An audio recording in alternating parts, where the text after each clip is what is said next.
이번 강의는요, 초격차 투자법, 즉 스웨거가 쓴 책이죠. 여기에서 전하는 이 세계적인 명트레이더 11인의 어떤 46가지 교훈, 이 강의입니다. 브렌트의 금요일 종가의 규칙이라는 게 있는데 한번 읽어볼게요. 브렌트는 전일 금요일 종가 기준으로 미실현 손실이 난, 그러니까 현재 손해 중인 것은 금요일 종가 기준으로 무조건 청산한다는 거예요. 그러니까 우리가 해선 트레이더는요, 장기적인 포지션을 두지 않기 때문에 그때그때 청산을 해야 되겠죠. 이 규칙은 미실현된 손실 트레이드가 스톱 가격에 이를 때까지 무작정 기다리지 않는다는 과거의 11번 어떤 구체적인 적용 사례라고도 말할 수 있다. 이게 손실 제한 주문을 걸어놓고도 손실을 옮기는 거 있겠죠. 만회하고자. 그러면 이게 이제 오버나잇 문제까지도 오게 되고 그러면 이게 문제가 상당히 심각해지죠. 하여간 손실이 났다 하면요, 스톱 가격 손실 제한점 오기 전에 그냥 정리하는 게 더 낫습니다. 브렌트가 보기에 금요일 종가, 지금 한 주 중 가장 중요한 가격인데, 금요일 종가는 그 트레이더의 포지션 보유자들이 주말 동안에 포지션을 유지하기 위해 감수해야 하는 리스크를 말한다. 그러니까 주말 동안에 또 어떻게 변할지를 모르잖아요. 브렌트는 금요일 종가에 실현 손실이 있는 포지션을 트레이드 방향이 좋지 않게 흐를 수 있다는 의미라고 생각한다, 그 말이에요. 이미 손실이 나 있기 때문에 방향이 틀렸다고 생각을 한다 이거죠. 그런 트레이드의 포지션을 청산해서 줄인 손실이 나중에 포지션을 많이 했을 때 발생한 수익률을 정말로 초과하는가. 트레이더들이 한 번쯤 따라해보고 시험해봐도 좋은 규칙이다. 방향성이 잘못됐다면 손절매를 시켜놓은 게 나중에 트레이딩하고 난 뒤에 보면 그것이 얼마나 아주 귀중한 판단이었는가 알 수가 있는 겁니다. 자, 그 다음에요, 13번째, 손실이 발생한 트레이더는 모험을 하지 않는다. 손실을 줄이려는 생각에 미실현 손실 상태인 트레이드로 모험을 하려 하다가는 결국 손실만 커진다. 즉 말하면은 계속 했던 이야기인데요, 모든 트레이더가 귀담아 들어야 할 좋은 충고라고 한다.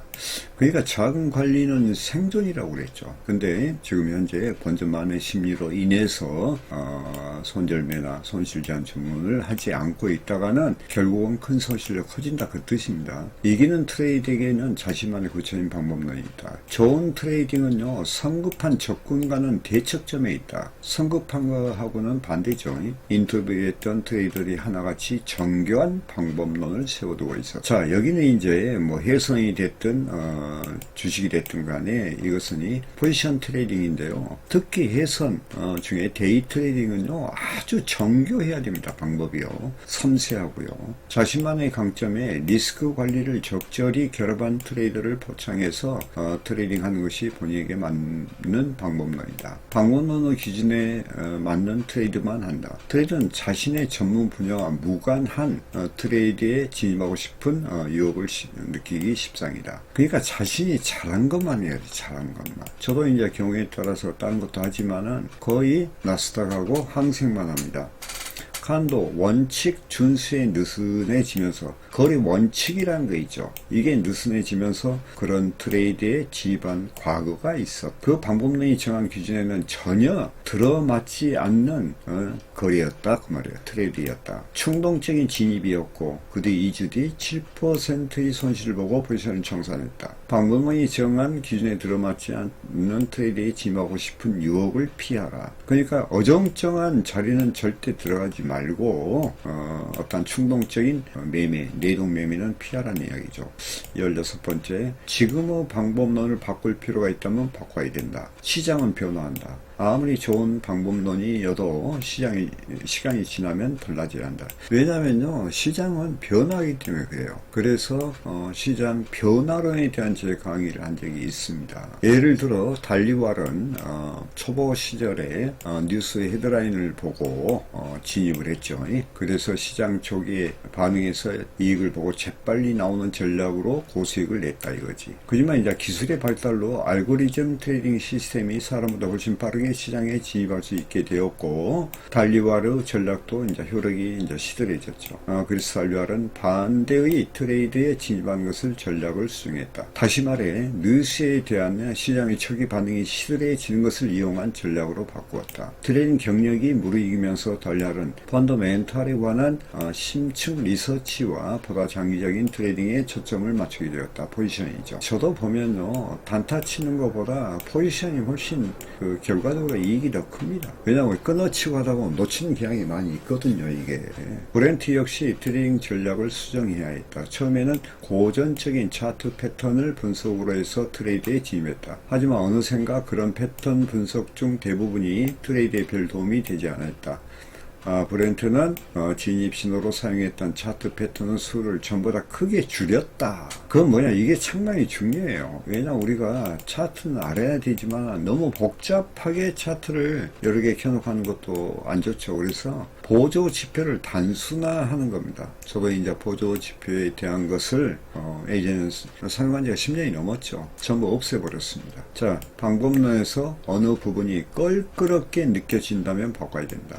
뭔가 우리가 트레이딩 하다 보면 마음에 걸리는 부분이 있죠. 그것은 우리가 연구 관점에서 바꿔야 됩니다. 바그는 블랙시트, 저도 여태 있었는데 가결된 쪽으로 베팅을 하면서 그 인생의 가장 성공적인 트레이딩을 할 수 있었다. 브렌트는 브렉시트는 국민투표 가결에서 가장 1차적인 트레이드는 영국 파운드화 하락에 거는 매도 포지션이었다. 하지만 브렉시트 가결과 1차적으로 연관된 포지션을 잡는다면 나라마다 표결 보도가 나가는 시간이 차이가 나면서 영국 파운드가 가격이 큰 폭으로 영향줄 수 있다는 문제가 있었다. 저도 이제 블랙시트 때 대응한 적이 있었죠. 자, 이 문제는 이제 통화 쪽이네요. 저는 이제 통화 쪽을 잘 안 하기 때문에 요건 넘어가겠습니다. 고확신 트레이드에 대한 포지션을 늘려라. 모든 트레이드의 포지션 크기나 레버리지 크기나 그 다음에 리스크를 똑같게 해서는 안 된다. 몇몇 트레이드가 놀랍도록 압도적인 수익률을 달성할 수 있던 필수적인 요소는 고확신의 트레이드, 확신이 드는 매매가 있잖아요. 그런 기회가 오면 포지션을 크게 취했다는 거예요. 이게 수익 극대화를 위해서 걸었다 이거죠. 그런데 이제 예를 들어 암리트살은 수익과 리스크의 비대칭성이 크고 성공 확률이 높다고 판단되는 트레이드에 대해서는 공격적으로 포지션을 크게 잡는다. 저도 이제 이런 성향이 있습니다. 저도 넣으면은 확실하다 싶으니 고확신 트레이드가 발견되면 돈이 되는 대로 포지션이 됐다. 한 예로 그는 어센텍이라는 어떤 종목이죠. 이 종목에 대해서 계좌의 3분의 1이 넘는 금액을 포지션으로 잡았다. 여기서 분명히 짚고 넣어야 할 부분을, 그러니까 몰빵한 것이 아니다 그 말이에요. 실력 있는 트레이더들은 매력적인 시장의 기회가 발견하면 거래 총액에 비해서 비해서 포지션을 크게 잡아 사실이 아니라, 이걸 잘 들으셔야 돼요. 몰빵하면 안 됩니다 이거요. 저는 이제 몰빵하는 것도 있었죠. 사실이 아니라 고확신 트레이드가 발견됐을 때 평소 포지션을 키운다는 사실을 중요하게 봐야 된다. 그러니까 이제 전체를 걸지는 않죠. 많이는 걸어도. 자, 고확신 트레이드 성공률이 대단히 높은 유능한 트레이드들이지만 시장이 역행하면 그 누구와도 빨리 포지션을 청산한다. 방향성 오판 즉시 청산해라 하는 강의도 제가 유튜브에 한 적이 있습니다. 그들만큼 실력이 되지 않는다면 아무리 고확신 트레이드일지라도 포지션을 너무 과하게 잡는 것은 대단히 위험하다. 세 번째, 두려움이 지배될 정도로 포지션 크기를 키워서는 안 된다. 그게 너무 부담되는 거예요. 힘들겠죠. 트레이딩 포지션이 너무 크면 두려움에 지배되어 잘못된 트레이딩의 결정을 내리기가 쉽다. 바그는 초보 시절에 위안지대에 넘어서는 안전지대죠. 넘어서는 수준으로까지 포지션을 크게 키웠다. 하지만 그 결과로 좋은 트레이드 기회를 무수히 놓치고 말았다. 그러니까 이제 다른 기회, 여기 이제 물려 있으니까 다른 어떤 종목에 대한 수익 기회를 놓쳤다. 이게 이제 다른 기회비용 손실이라는 거죠. 심지어 아무리 고확신 트레이드일지라도 포지션 크기가 지나치게 크다면 두려움에 사로잡혀 제대로 된 트레이딩 결정을 내리지 못하게 될 수도 있다. 이건 이제 심리적인 문제죠. 이게 중요합니다. 항시 트레이더는 마음이 안정돼야 돼요. 안정. 자, 그 다음에 여기도 이제 심리 문제인데 21번째, 잘 될 거라는 희망에만 기대고 트레이딩에 진입했다면 얼른 빠져나가야 된다. 잘 될 거라는 희망에만 의지해 트레이딩에 진입했다면 확신은 하나도 없이 진입했다는 뜻이다. 초보 시절 기술적 신호만 보고서 잘 될 거라는 희망에 의지해 트레이딩을 자꾸 했다. 그는 희망에만 기대하는 트레이딩에 불편함을 느끼고 결국 기술적 트레이딩이 본인에게 맞지 않는 접근법이라는 결론을 내렸다. 살은 기준에 미치지 못하는 트레이더 아이디어를 실행에 옮기기 위해 서로 연관성이 아주 높은 세 개의 시장에 동시에 진입했고 포지션을 제대로 잡았다. 리스크 매니저가 질책을 들은 후에야 본인이 잘 될 거라는 막연한 희망에만 의지하고 있다는 사실을 깨달았다. 그러니까 이제 거기는 이제 리스크 매니저라는 게 있나 봐요. 예. 그때의 경험을 상기하면서 내가 진짜 트레이딩이 아니라 희망에만 기댄 트레이딩을 하고 있다는 사실을 깨달은 순간 나는 포지션을 전부 청산했다. 그러니까 이제 우리가 희망은 사회적으로는 우리가 어떤 희망은 좋은 의미지만 트레이딩 과정에서의 희망이라는 것은 좀 무지의 산물이죠. 잘 될 거라는 희망 하나에 기대서 지금 트레이딩을 진입했는가? 그렇다면 당신은 트레이딩이 아니라 도박을 하고 있는 것이다 하는 이야기예요. 자, 그 다음에 타인의 추천했다고 해서 무턱대고 트레이드에 진입해서는 안 된다. 본인의 방법론에 따라 스스로 결정을 내려서 트레이드에 진입해야 한다. 아무리 좋은 트레이드를 트레이드가 이 거래입니다. 추천한다고 해도 타인의 추천만 믿고 진입하는 트레이더는 처참한 결과를 맛볼 수 있다. 예를 들어 브렌트는 아주 좋은 트레이드라느니 입회장 트레이더, 이제 좀 오래된 분이겠죠. 그 말만 듣고서 진입했다가 큰 손해를 봤다. 브렌트는 자신과 그 입회장 트레이더의 보유 기간이 다른 사실을 고려하지 않는 것이다. 즉 말하면은 서로 간의 어떠한 트레이드한 입장이 다 틀리는 거예요. 똑같은 차트를 봐도 주위 환경, 자금 이런 게 있겠죠. 자, 카밀로는 아주 좋은 트레이드에 진입하고서도 시장이 다른 의견을 말하는 것에 흔들려서 포지션의 3분의 2나 먼저 청산했어. 그러니까 아주 이제 수익을 내고 있는데 옆에 다른 의견이 있어서 그게 이제 흔들려 가지고 먼저 청산을 해서 3분의 2나 남은 포지션이 대단히 높은 수익을 냈고 그는 이 포지션을 분할 청산했던 것을 지금도 후회한다. 그러니까 수익을 내고 있는데 다른 사람의 의견을 듣고 3분의 2나 청산했으니 오직 하겠어요. 저도 이제 그런 것도 경험한 적이 있죠.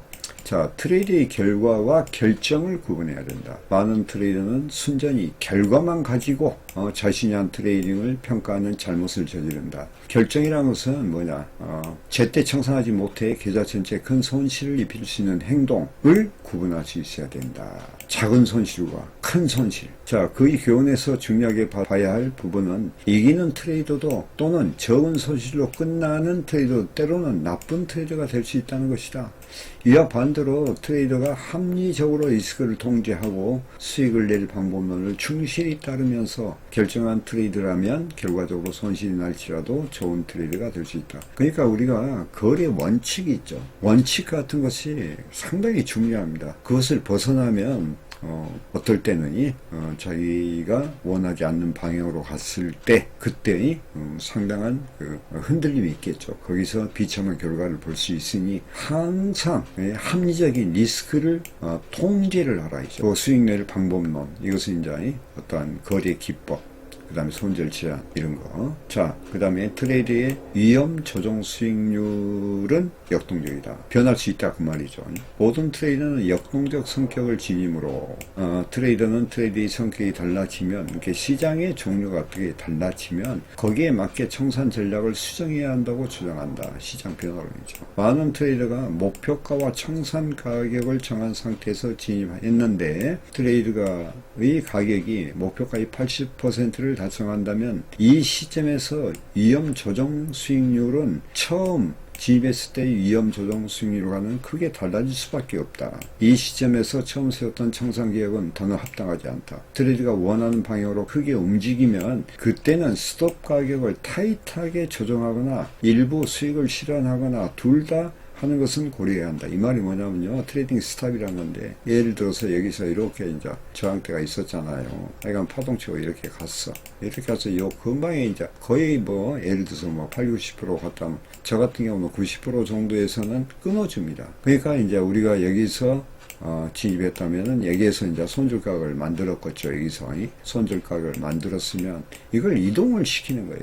여기에서 이렇게 이동을 시켜놔야 됩니다. 저 같은 경우는 여기서 청산해 버려요. 그냥 청산해 놓고 여기에 수익을 딱 챙겨놓은 다음에 여기서는 단기약으로 다시 이제 진입을 해서 가는 거죠. 왜냐면요, 이게 보면이 90% 정도 갔다가 이렇게 떨어졌다가 이렇게 가는 경우가 많거든. 여기에서는 끊어줘야 될 거 아니에요. 그래서 여기서는 제가 이제 끊어주고 한기약으로 갔다가 여기서 상당히 치고받고 하죠. 빠졌을 때 여기에서 이제 다시 들어가는 이거 지지와 저항이니까. 그래서 우리가 수익 보존을 해야 된다는 거예요. 자, 25번째는요, 감정은 트레이딩 감정이라는 게 있죠. 백해무익이거든. 우리가 감정이라는 게 뭐예요? 탐욕, 희망, 그 다음 손실의 두려움, 이런 것이 크게 세 개로 나눌 수가 있습니다. 트레이더가 감정과 충동에 지는 순간 잘못된 결정을 내리기 쉽다. 최악의 적은 시장이 아니고 곧 나다, 이 말이야, 나. 자, 충동적 트레이딩을 지향하라. 충동적 트레이드는 감정적 트레이드이고, 감정적 트레이드는 100이면 100. 전부 패배를 불러온다. 그러니까 감정 매매는 100%죠. 100% 실패죠. 계획도 없는 트레이더의 유혹에 빠지지 않도록 조심해야 한다. 그러니까 어떠한 철저하게 준비된 트레이딩을 해야 된다는 거예요. 어떤 시나리오가 있어야 되겠죠. 누면은 초보 트레이더 시절에 꾸준한 수익을 내주던 전략에서 이탈해 강세장 스토리에 기반해 급등하는 주식을 충동적으로 매수했다. 그는 그 한 번의 트레이더로 단 하루 만에 전체 계좌의 30%의 손실을 입었다. 엄청난 거죠. 자, 탐욕에 빠져 진입하는 트레이더는 대개 비극으로 끝난다. 이게 탐욕은요, 비극이에요, 비극. 이게 일반 우리 생활에서 오죠. 탐욕은 비극입니다. 탐욕에 빠진 순간 트레이더는 기준 이하의 트레이드에 진입한다. 기준 이하죠, 이하. 합당한 진입이 아니라 기준 이하. 과도하게 큰 포지션을 잡는다. 심지어 두 가지를 같이 하기도 한다. 바그는 탐욕으로 인해 취하고 손실을 기록했다. 바그는 하루 만에 12%의 손실을 보고서 포지션을 청산했다. 일별 손실로는 최대치였고 대부분의 손실은 충동적으로 잡았던 이게 이제 독일 장기 국채 매수 포지션에서 그런 일이 일어나는 봐요. 자, 트레이더는 방법론에 부합해서가 아니라 탐욕에 이끌려 트레이드를 잡으려는 것은 아닌지 자기 자신이 신중하게 판단해야 된다. 탐욕으로 하는 트레이드는 대개 비극으로 끝난다. 여러분이 그런 경험 많이 하셨죠? 같은 시장에 재진입을 해서 잃은 돈을 복구하고 이제 어떤 종목 나스닥에 손실을 봤어. 근데 이제 재진입해가지고 잃은 돈을 복구하고 싶다는 충동을 조심해라. 이게 이제 손실 많은 심리인데 초보일수록 손실이 나면 같은 시장에 재진입해서 잃은 돈을 복구하고 싶다는 반사적인 충동에 빠지기가 쉽다. 저도 그래요. 이건 뭐 누구나 다 갖고 있는 거죠. 그러나 이제 트레이딩 생활을 오래 하다 보니까 내가 이것은 장이 별로니까 내가 실수했구나 기다리자 하고 이제 기다리는 거죠. 이런 충동이 자신의 어떤 보복 심리인지 아니면 손실에 대한 자책의 마음인지 이거는 중요하지 않다. 이런 충동은 감정에 지배된 트레이딩을 이끌고 감정적인 트레이딩이야말로 큰 손실을 불러오는 지름길이다. 그 다음에 29번째, 나쁜 트레이드의 진짜 유형이 무엇인지 알아야 된다. 많은 트레이더는 나쁜 거래죠. 가장 큰 위험이 거기서 발생하는 손실이 아니라는 사실을 깨닫는 것이다. 이게 중요합니다. 트레이딩의 어떤 습관이라는 게 있죠. 나쁜 트레이더는 트레이더의 심적 안정을 무너뜨려. 이제 이게 나오잖아요. 심적 안정. 뒤에 좋은 트레이드 기회를 놓쳐 이익도 벌지 못하게 한다는 게 가장 큰 문제다. 바그가 탐욕으로 인해 취하고 손실을 낸 트레이딩을 하고 난 다음 날 영란은행의 태도가 돌연히 금리 인상으로 바뀌었다. 최고의 수익을 낼 수 있는 호재 중에 호재였는데 이걸 놓쳤다는 거지. 이게 바로 다른 기회비용 손실이라는 거예요. 그러나 바그는 전날 입은 12%의 손실 여파에서 아직 벗어나지 못한 탓에 금리 인상이라는 최고의 기회를 움켜잡지 못했다. 저도 이런 경우가 많았습니다. 안 해가지고 좋은 기회를 많이 놓쳤죠. 그리고 나서 이제 또 들어가면 그 안 좋은 기회야. 그러니까 이제 손실이 난다든가 하느니 그런 경험을 하게 됐죠. 바그의 예상대로 시장은 크게 움직였지만 트레이드에 진입하지 않는 그로서는 그림의 떡이었죠. 그러니까 최악의 손실을 난 다음에 어떤 심정이 안정이 안 되잖아요. 근데 그 다음날 또 이렇게 호재의 기회가 와요. 근데 그것을 못 잡아.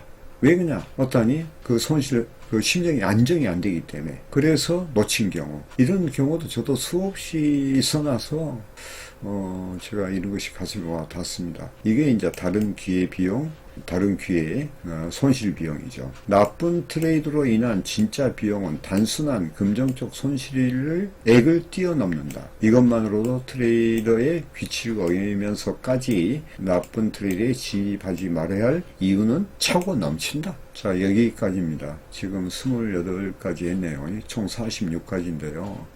지금 이 강의가 여러분들이 실질적으로 가슴에 와 닿지 않을 수도 있어요. 왜 그러냐면 여러분들이 트레이딩의 깊이를 모르기 때문에 그래요. 그러나 저는 이것을 46가지를 읽으면서 저의 그 잘못된 부분을 제가 체크를 하는 겁니다. 그런 꾸준하니 자신을 성장시키기 위해서 지나간 과거에 대한 이 실수나 또 손실했던 그런 기억들을 상기시키면서 내가 다시는 그런 실수를 범하지 아니해야 되겠다 하느니 그런 후회와 또 후회만 하면 안 되겠죠. 그걸 이해하고 반복 훈련을 통해서 또 이러니 세계적인 탑 트레이더의 명을 통해서 다시 한번 상기를 한다면이 그게 여러분의 그 더 나은 트레이딩이 될 수 있는 어떤 요인이 하나하나 쌓이게 되는 겁니다. 아시겠죠? 자, 시청해주셔서 감사하며 매매에 도움되시길 바라겠습니다. 마치겠습니다.